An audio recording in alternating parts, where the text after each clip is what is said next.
पौष का पावन हर एक दिवस जीवन को देता है नव संदेश। सत्कर्म और श्रद्धा की गाथा खोलता है सुख के द्वार विशेष। हरे कृष्णा। ओम भास्कराय नमः। आज हम पौष मास के चौथे दिन की कथा के साथ आगे बढ़ते हैं।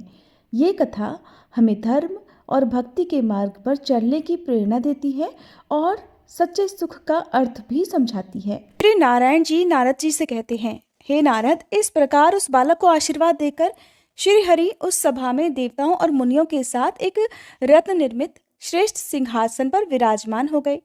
उनके दक्षिण भाग में शंकर जी, वायें भाग में प्रजापति ब्रह्मा जी और आगे धर्मात्माओं में श्रेष्ठ तथा जगत के साक्षी धर्म जी ने आसन ग्रहण किया।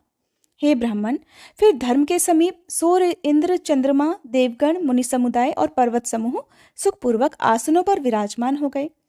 इसी बीच महायोगी सूर्यपुत्र शनिश्चर शंकर नंदन गणेश जी को देखने के लिए वहां आए। उनका मुख अत्यंत नम्र था, आंखें कुछ मुंदी हुई थी और मन एकमात्र श्री कृष्ण में लगा हुआ था। इसलिए वे बाहर भीतर श्री कृष्ण का ही ध्यान कर रहे थे। वे तपह फल को खाने वाले, तेजस्वी, धधकती हुई अग्नि की शिखा के समान प्रकाशमान, अत्यंत सुंदर श्याम वर्ण पीतांबरधारी और श्रेष्ठ थे। उन्होंने वहां पहले विष्णु, ब्रह्मा, शिव, धर्म, सूर्य, देवगणों और मुनिवरों को प्रणाम किया। फिर उनकी आज्ञा से वे उस बालक को देखने के लिए गए। अंदर जाकर शनिदेव ने सिर झुकाकर पार्वती जी को नमस्कार किया। उस समय वे अपने पुत्र को अपनी छाती से लगाए रत्न सिंहासन पर विराजमान होकर आनंद पूर्वक मुस्कुरा रही थीं। 5 सखियां निरंतर उन पर श्वेत चमर डुलाती जाती थीं। वे सखी द्वारा दिए गए सुवासित तांबूल को चबा रही थीं। तांबूल पान को कहते हैं। उनके शरीर पर अग्नि से तपाकर शुद्ध की हुई सुंदर साड़ी शोभायमान थी। रत्नों के आभूषण उनकी शोभा बढ़ा रहे थे। सहसा सूर्य नंदन शनिदेव को सिर झुकाए देखकर देवी ने उन्हें शीघ्र ही शुभाशीर्वाद दिया और फिर उनसे वार्तालाप करके उनका कुशल मंगल पूछा। पार्वती जी ने फिर पूछा, हे ग्रहेश्वर, इस समय आपका मुख नीचे की ओर झुका हुआ क्यों है? या आप मुझे अथवा इस बालक की ओर देख क्यों नहीं रहे? साधु, मैं इसका कारण सुनना चाहती हूँ। शनिदेव कहने लगे, साध्वी, सारे जीव अपने कर्मों के अनुसार अपनी करनी का फल भोगते हैं, क्योंकि जो भी शुभ अथवा अशुभ कर्म होता है उसका करोड़ों कल्पों में भी नाश नहीं होता। जीव अपने कर्म के अनुसार ब्रह्मा, इंद्र और सूर्य के भवन में जन्म लेता है। कर्म से ही वह मनुष्यों के घर में और कर्म से ही पशु आदि योनियों में उत्पन्न होता है। कर्म से वह नरक में जाता है और कर्म से ही उसे वैकुंठ की प्राप्ति होती है। अपने कर्म के अनुसार वह चक्रवर्ती राजा हो जाता है और अपने ही कर्म से वही नौकर भी होता है। माता, कर्म से ही वह सुंदर होता है और अपने कर्म के फलस्वरूप वह सदा रोगग्रस्त बना रहता है। कर्मानुसार ही वह विषय प्रेमी और अपने कर्म से ही विषयों से निर्लिप्त रहता है। कर्म से ही जीव को उत्तम पत्नी, उत्तम पुत्र और निरंतर सुख की प्राप्ति होती है और अपने कर्मों से ही वह पुत्रहीन, दुष्ट स्वभाव वाला, स्त्री का स्वामी अथवा स्त्रीहीन होता है। हे शंकर वल्लभे, मैं एक परम गोपनीय इतिहास, यद्यपि वह लज्जाजनक और माता के सामने कहने लायक तो नहीं है, फिर भी कहता हूँ, सुनिए। मैं बचपन से ही श्री कृष्ण का भक्त था। मेरा मन तो सदा एकमात्र श्री कृष्ण के ध्यान में ही लगा रहता था। मैं विषयों से विरक्त होकर लगातार तपस्या में लीन रहा करता था। पिताजी ने चित्ररथ की कन्या से मेरा विवाह करवा दिया। वह सती साध्वी नारी, अत्यंत तेजस्विनी और सतत तपस्या में लीन रहने वाली थी। एक दिन ऋतु स्नान करके वह मेरे पास आई। उस समय मैं भगवत चरणों का ध्यान कर रहा था। मुझे ब्रह्म ज्ञान बिल्कुल भी नहीं था। पत्नी ने अपना ऋतुफल निष्फल जानकर मुझे श्राप दे दिया कि अब आप जिसकी ओर देखोगे वही नष्ट हो जाएगा। उसके बाद जब मैं ध्यान से विरत हुआ तब मैंने अपनी पत्नी को संतुष्ट किया, परंतु अब तो वह शाप से मुक्त कराने में मुझे असमर्थ थी, इसलिए पश्चाताप करने लगी। माता, इसी कारण मैं किसी भी वस्तु को अपने नेत्रों से नहीं देखता और तभी से मैं जीव हिंसा के भय से स्वाभाविक ही अपने मुख को नीचे किया रहता हूँ। मुने, शनिश्चर की यह बात सुनकर देवी पार्वती हंसने लगी और नर्तकियों और किन्नरियों का सारा समुदाय ठहाका मारकर हंसने लगा। श्री नारायण जी कहते हैं, नारद, शनिश्चर का यह वचन सुनकर देवी पार्वती ने परमेश्वर श्री हरि का ध्यान किया और सारा जगत ईश्वर की इच्छा के वशीभूत ही है, ऐसा कहा। फिर दैव वशीभूता पार्वती जी ने कौतूहलवश शनिदेव से कहा, आप मेरी और मेरे बालक की ओर देखिए, भला इस निषेक कर्मफल भोग को कौन हटा सकता है। तब पार्वती जी का वचन सुनकर शनिदेव स्वयं मन ही मन में यूं विचार करने लगे कि अहो, क्या मैं इस पार्वती नंदन पर नजर डालूं या ना डालूं, इन्हें देखूं या ना देखूं, क्योंकि अगर मैं बालक को देख लूंगा तो निश्चय ही उसका अनिष्ट हो जाएगा। ऐसा कहकर धर्मात्मा शनिश्चर ने धर्म को साक्षी बनाकर बालक को तो देखने का विचार किया, परंतु बालक की माता को नहीं देखा। शनिश्चर का मन तो पहले से ही खिन्न था। उनके कंठ, होठ और तालू भी सूख गए। फिर भी उन्होंने अपने बाएं नेत्र के कोने से शिशु के मुख की ओर देख लिया। उन्होंने उस बालक का केवल मुख ही देखा था और शनिदेव की दृष्टि पड़ते ही शिशु का मस्तक धड़ से अलग हो गया। तब शनिश्चर ने अपनी आंखें फेर ली और वे नीचे मुख करके खड़े हो गए। इसके बाद तो उस बालक का खून से लथपथ हुआ सारा शरीर तो देवी पार्वती जी की गोद में पड़ा रह गया, लेकिन मस्तक अपने अभीष्ट गोलोक में जाकर श्री कृष्ण में लीन हो गया। ये देखकर पार्वती जी अपने बालक को अपने सीने से लगाकर फूट फूट कर विलाप करने लगी और एक उन्मत्त की तरह धरती पर गिरकर मूर्छित हो गई। तब वहां उपस्थित सभी देवता, देवियां, पर्वत, गंधर्व, शिवजी और कैलाशवासी ये दृश्य देखकर आश्चर्यचकित रह गए। उस समय उनकी यह दशा चित्रलिखित पुतली के समान हो गई। इस प्रकार उन सबको मूर्छित देखकर श्री हरि गरुड़ पर सवार हुए और उत्तर दिशा में स्थित पुष्पभद्रा के निकट गए। वहां पुष्पभद्रा नदी के तट पर वन में स्थित एक गजेंद्र को देखा, जो निद्रा के वशीभूत होकर अपने बच्चों से घिरकर हथिनी के साथ सो रहा था। उसका सिर उत्तर दिशा की ओर था। मन परमानंद से पूर्ण था और वह सूरत के परिश्रम से थका हुआ था। फिर तो श्री हरि ने शीघ्र ही सुदर्शन चक्र से उसका सिर काट लिया और रक्त से भीगे हुए उस मनोहर मस्तक को बड़े हर्ष के साथ गरुड़ पर रख लिया। गज के कटे हुए अंग के गिरने से हथिनी की नींद टूट गई। तब अमंगल शब्द करती हुई उसने अपने बाकी बच्चों को भी जगाया। फिर तो वह शोक से व्याकुल होकर अपने बच्चों के साथ बिलक बिलक कर चित्कार करने लगी। इसके बाद जो लक्ष्मी जी के स्वामी हैं, जिनका स्वरूप परम शांत है, जिनके कर कमलों में शंख, चक्र, गदा और पद्म शोभा पाते हैं, जो पीतांबरधारी, परात्पर, जगत के स्वामी, निषेक अर्थात कर्मफल भोग का खंडन करने में समर्थ, कर्मफल भोग को उत्पन्न करने वाले और सर्वव्यापक हैं, और जो गरुड़ पर आरूढ़ होकर मुस्कुराते हुए सुदर्शन चक्र को घुमा रहे हैं, उन परमेश्वर का उसने स्तवन किया। विप्रवर उसकी स्तुति से प्रसन्न होकर भगवान ने उसे वरदान दिया और दूसरे गज का मस्तक काटकर उसे धड़ से जोड़ दिया।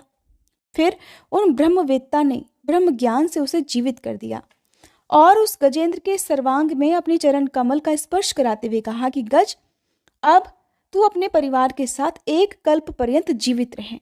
ऐसा कहकर मन के समान वेगशाली भगवान कैलाश पर आ पहुंचे। वहां पार्वती जी के वास स्थान पर आकर उन्होंने उस बालक को अपनी छाती से लगा लिया। उस हाथी के मस्तक को सुंदर बनाकर बालक के धड़ से जोड़ दिया। फिर ब्रह्म स्वरूप भगवान ने ब्रह्म ज्ञान से हुंकारोच्चारण किया और खेल ही खेल में उसे जीवित कर दिया। फिर श्री कृष्ण ने देवी पार्वती को सचेत करके उस शिशु को उनकी गोद में रख दिया और आध्यात्मिक ज्ञान द्वारा पार्वती जी को समझाना आरंभ कर दिया। श्री कृष्ण अर्थात श्री हरि ने कहा, शिवे, आप तो जगत की बुद्धि स्वरूपा हो। क्या आप नहीं जानती कि ब्रह्मा से लेकर कीट पर्यंत सारा जगत अपने कर्मानुसार फल भोगता है। प्राणियों का जो स्वकर्म जनित भोग है, वह 100 करोड़ कल्पों तक प्रत्येक योनि में शुभ अशुभ फल से नित्य प्राप्त होता रहता है। सती, इंद्र अपने कर्मवश कीड़े की योनि में जन्म ले सकते हैं और कीड़ा अपने पूर्व कर्मों के फलानुसार इंद्र भी हो सकता है। पूर्व जनित कर्मों के फल के बिना सिंह मक्खी को भी मारने में असमर्थ होता है और मच्छर अपने पूर्व कर्म के बल से हाथी को भी मार डालने की शक्ति रखता है। कर्म का भोग शुभ अशुभ रूप से इस लोक और परलोक में अवश्य प्राप्त होता है, परंतु कर्मोपार्जन के योग्य पुण्य क्षेत्र भारत ही है। स्वयं श्री कृष्ण कर्म के फलदाता, विधि के विधाता, कालों के काल, निषेक के निषेक करता, संहर्ता के भी संहारक, पालक के भी पालक हैं। संपूर्ण चराचर जगत स्वरूप हैं। उन्हीं श्री कृष्ण में विनायक भी स्थित हैं। इस प्रकार श्री विष्णु का कथन सुनकर देवी पार्वती जी का मन अब संतुष्ट हो गया। तब वे उन गदाधर भगवान को प्रणाम करके अपने शिशु को दूध पिलाने लगी। फिर प्रसन्न हुई पार्वती जी ने शंकर जी की प्रेरणा से अंजलि बांधकर भक्तिपूर्वक उन कमलापति भगवान विष्णु की स्तुति की। तब श्री विष्णु ने शिशु को और शिशु की माता को आशीर्वाद दिया और अपने आभूषण कौस्तुभ मणि को बालक के गले में डाल दिया। ब्रह्मा जी ने अपना मुकुट और धर्म ने रत्न का आभूषण दिया। फिर क्रमशः देवियों ने और उपस्थित सभी देवताओं, मुनियों, पर्वतों, गंधर्वों और समस्त महिलाओं ने यथोचित रूप से रत्न प्रदान किए। उस समय महादेव जी का मन अत्यंत हर्षमगन था। वे श्री विष्णु का स्तवन करने लगे।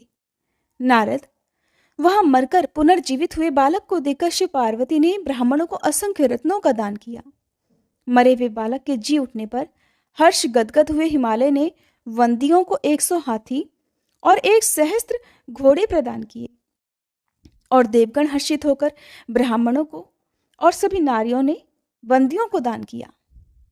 लक्ष्मीपति विष्णु ने मांगलिक कार्य संपन्न कराए, ब्राह्मणों को भोजन से तृप्त किया और वेदों तथा पुराणों का पाठ करवाया।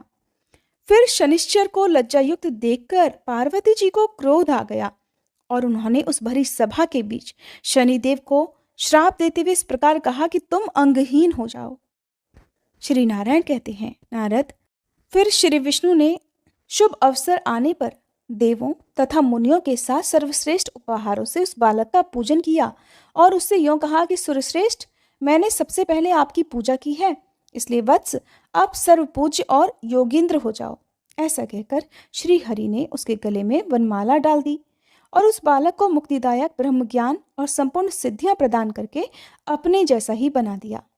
फिर षोडशोपचार की सुंदर वस्तुएं दी और मुनियों तथा देवों के साथ उसका इस प्रकार नामकरण किया: विघ्नेश, गणेश, हेरंब, गजानन, लंबोदर, एकदंत, शूर्पकर्ण और विनायक। उसके ये 8 नाम रखे गए। पुनः सनातन श्री हरि ने उन मुनियों को बुलवाकर उसे आशीर्वाद दिलवाया। फिर सभी देव देवियों और मुनियों ने अनेक प्रकार के उपहार गणेश जी को दिए और फिर क्रमशः उन्हें भक्तिपूर्वक उनकी पूजा की। नारद जी, तदंतर जगतजनी पार्वती जी ने, जिनका मुख कमल हर्ष के साथ विकसित हो रहा था, अपने पुत्र को रत्न निर्मित सिंहासन पर बिठाया। फिर उन्होंने आनंद पूर्वक समस्त तीर्थों के जल से भरे हुए 100 कलशों से मुनियों द्वारा वेद मंत्रोच्चारण पूर्वक उसे स्नान कराया। फिर अग्नि में तपाकर शुद्ध किए हुए 2 वस्त्र दिए। फिर पाद्य के लिए गोदावरी का जल, अर्घ के निमित्त गंगा जल और आचमन के लिए दूर्वा, अक्षत, पुष्प और चंदन से युक्त पुष्कर का जल लाकर दिया। रत्न पात्र में रखे हुए शक्कर युक्त द्रव का मधुपर्क प्रदान किया। फिर स्वर्गलोक के वैद्य अश्विनी कुमार द्वारा निर्मित स्नानोपयोगी विष्णु तैल, बहुमूल्य रत्नों के बने हुए सुंदर आभूषण, पारिजात के पुष्पों की 100 मालाएं, मालती, चंपक आदि अनेक प्रकार के पुष्प, तुलसी जी के अलावा पूजा में उपयोग आने वाले तरह तरह के पत्र, चंदन, अगरू, कस्तूरी, कुमकुम, ढेर के ढेर रत्न प्रदीप और धूप सादर समर्पित किए। फिर बालक गणेश को प्रिय लगने वाले नैवेद्यों जैसे तिल के लड्डू, जौ और गेहूं के चूर्ण, पूड़ी, अत्यंत स्वादिष्ट तथा मनोहर पकवान, शक्कर मिश्रित स्वादिष्ट स्वस्तिक के आकार का बना हुआ त्रिकोण पकवान विशेष, गुड़युक्त खील, चिवड़ा और अगहनी के चावल के आटे के बने हुए पदार्थों के नाना प्रकार के व्यंजनों के पहाड़ लगा दिए। नारद, फिर उस पूजन में देवी पार्वती ने हर्ष में भरकर 1 लाख घड़े दूध, 1 लाख घड़े दही, 3 लाख घड़े मधु और 5 लाख घड़े घी सादर अर्पित किया। नारद, फिर अनार और बेल के असंख्य फल, तरह तरह के खजूर, जामुन, आम, कटहल, केला और नारियल के असंख्य फल दिए। फिर आचमन और पान कराने के लिए अत्यंत निर्मल कपूर आदि से सुवासित स्वच्छ गंगा जल दिया। नारद, इसके बाद उसी प्रकार सुवासित उत्तम रमणी पान के बीड़े और बायन से परिपूर्ण सैकड़ों स्वर्ण पात्र दिए। फिर मेनका हिमालय, हिमालय के पुत्र और प्रिय अमात्यों ने गिरिजा के पुत्र का पूजन किया। वहां उपस्थित ब्रह्मा, विष्णु और शिव आदि सभी देवता ओम श्रीं ह्रीं क्लीं गणेश्वराय ब्रह्म रूपाय चार्वे सर्व सिद्धि प्रदेशाय विघ्नेशाय नमो नमः इस मंत्र से भक्तिपूर्वक वस्तुएं समर्पित करके परमानंद में मगन थे। इस मंत्र में 32 अक्षर हैं। ये संपूर्ण कामनाओं का दाता, धर्म, अर्थ, काम, मोक्ष का फल देने वाला और सभी प्रकार की सिद्धियां प्रदान करने वाला है। इस मंत्र के 5 लाख जप से ही जापक को मंत्र सिद्धि प्राप्त हो जाती है। भारतवर्ष में जिसे मंत्र सिद्धि हो जाती है वह श्री विष्णु के समान हो जाता है। उनके नाम स्मरण से सारे विघ्न भाग जाते हैं। उस उत्सव के अवसर पर आनंद मगन हुए देवताओं ने इसी मंत्र से शिशु की पूजा करके अनेक प्रकार के बाजे बजवाए, उत्सव करवाया, ब्राह्मणों को भोजन से तृप्त किया, फिर उन ब्राह्मणों को और विशेष दया वंदियों को दान किया। श्री नारायण जी कहते हैं, नारद तदंतर उस सभा के बीच श्री विष्णु परम भक्ति पूर्वक संपूर्ण विघ्नों के विनाशक उन गणपति महाराज की भलीभांति पूजा करके उनकी स्तुति करने लगे। श्री विष्णु ने कहा, हे ईश, मैं सनातन ब्रह्म ज्योति स्वरूप आपका स्तवन करना चाहता हूँ, परंतु आपके अनुरूप निरूपण करने में मैं सर्वथा असमर्थ हूँ, क्योंकि आप इच्छा रहित, संपूर्ण देवों में श्रेष्ठ, सिद्धों और योगियों के गुरु, सर्वस्वरूप, सर्वेश्वर, ज्ञान राशि स्वरूप, अव्यक्त, अविनाशी, नित्य, सत्य, आत्मस्वरूप, वायु के समान अत्यंत निर्लेप, क्षत रहित, सबके साक्षी, संसार सागर से पार होने के लिए परम दुर्लभ माया रूपी नौका के कर्णधार स्वरूप, भक्तों पर अनुग्रह करने वाले, श्रेष्ठ, वर्णीय, वरदाता, वरदानियों के भी ईश्वर, सिद्ध, सिद्धि स्वरूप, सिद्धिदाता, सिद्धि के साधन, ध्यान से अतिरिक्त ध्येय, ध्यान द्वारा असाध्य, धार्मिक, धर्म स्वरूप, धर्म के ज्ञाता, धर्म और अधर्म का फल प्रदान करने वाले, संसार वृक्ष के बीज, अंकुर और उसके आश्रय, स्त्री, पुरुष और नपुंसक के रूप में विराजमान और इनकी इंद्रियों से भी परे, सबके आदि, अग्रपूज्य, सर्वपूज्य, गुण के सागर, स्वेच्छा से सगुण ब्रह्म तथा स्वेच्छा से ही निर्गुण ब्रह्म का रूप धारण करने वाले, स्वयं प्रकृति रूप और प्रकृति से परे प्राकृत रूप हैं। शेष अपने सहस्त्रों मुखों से भी आपकी स्तुति करने में असमर्थ हैं। आपकी स्तुति न पंचमुख महेश्वर कर सकते हैं, न चतुर्मुख ब्रह्मा जी ही, न सरस्वती जी की ही शक्ति है और न ही मैं कर सकता हूँ, न चारों वेदों की ही शक्ति है, फिर उन वेदवादियों की तो भला तुलना ही क्या। इस प्रकार देव सभा में देवताओं के साथ सुरेश्वर गणेश जी की स्तुति करके सुराधीश रमापति मौन हो गए। मुने, जो मनुष्य एकाग्र चित्त होकर भक्ति भाव से प्रातः, मध्याह्न और सायंकाल इस विष्णुकृत गणेश स्तोत्र का सतत पाठ करता है, विघ्नेश्वर उसके समस्त विघ्नों का विनाश कर देते हैं। सदा उसके सब कल्याणों की वृद्धि होती है और वह स्वयं कल्याणजनक हो जाता है। जो यात्रा काल में भक्ति पूर्वक इसका पाठ करके यात्रा करता है, निस्संदेह उसकी सभी अभीप्सित कामनाएं भी सिद्ध हो जाती हैं।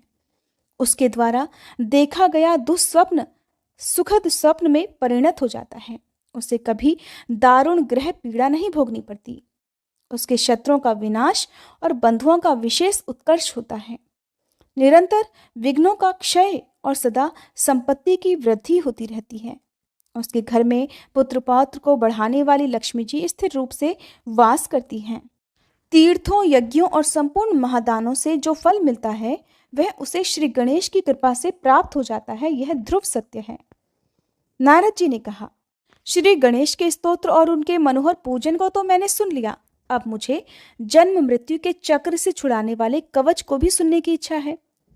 तब श्री नारायण ने देवर्षि को जो भगवान गणेश का कवच सुनाया उसका वर्णन आप अगले अध्याय में सुनेंगे। अब सुनिए श्री सूर्य चालीसा पाठ और भगवान सूर्य की आरती। श्री रवि हरत हो घोरतम अगणित किरण पसारी, वंदन करूं तब चरणन में अर्घ देऊं जलधारी। सकल सृष्टि के स्वामी हो सचराचर के नाथ, निस्दिन होत तुमसे ही होवत संध्या प्रभात। जय भगवान सूरतमहारी, जय खगेश दिनकर शुभकारी। तुम हो सृष्टि के नेत्र स्वरूपा, त्रिगुणधारी त्रैवेद स्वरूपा।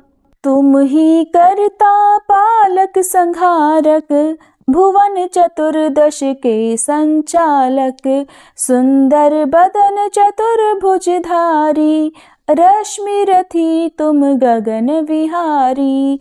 चक्र शंख अरु श्वेत कमलधर, वर मुद्रा सोहत चोटे कर। शीश मुकुट कुंडल गलमाला, चारु तिलक तब भाल विशाला। सप्त अश्वरथ अति द्रुतगामी, अरुण साथी गति अविरामी। रक्त वरुण आभूषण धारक, अति प्रिय तोहे लाल पदारथ। सर्वात्मा कहे तुम्हें ऋग्वेदा, मित्र कहे तुमको सब वेदा।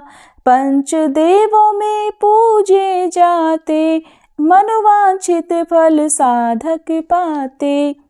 द्वादश नाम जाप उद्धारक, रोग शोक अरु कष्ट निवारक। माँ कुंती तब ध्यान लगायो, दानवीर सूत कर्ण सो पायो। राजा युधिष्ठिर तब जस गायो, अक्षय पात्र वो वन में पायो। शस्त्र त्याग अर्जुन अकुरायो, बन आदित्य हृदय से पायो। विंध्याचल तब मार्ग में आयो, हाहाकार तिमिर से छायो। मुनि अगस्त गिरि गर्व मिटायो, निज तप बल से विंध्य नवायो।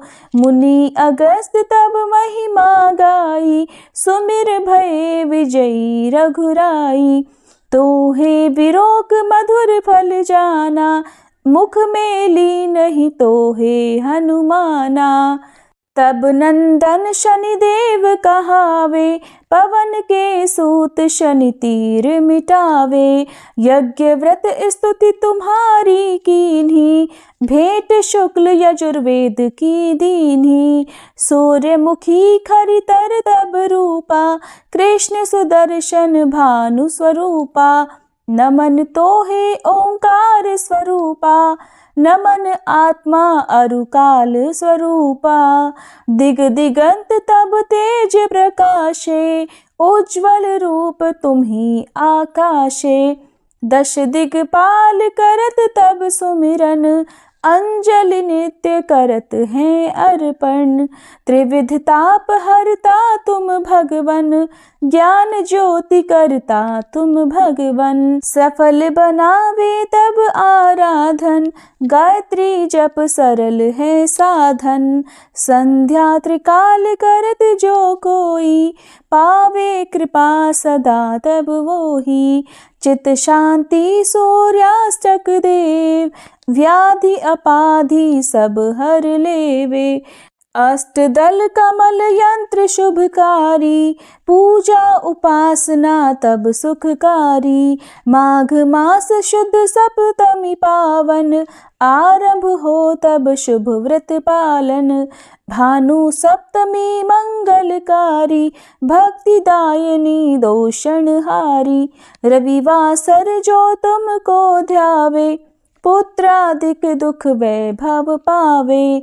पाप रूपी पर्वत के विनाशी, व्रज रूप तुम हो अविनाशी। राहु आन तब ग्रास बनावे, ग्रहण सूर्यता को लग जावे। धर्म दान तब करते हैं साधक, मिटत राहु तब पीड़ा बाधक।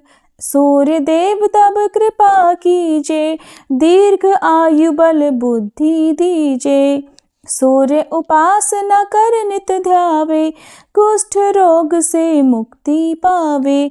दक्षिण दिशा तोरी गति जावे, दक्षिणायन वो ही कहलावे।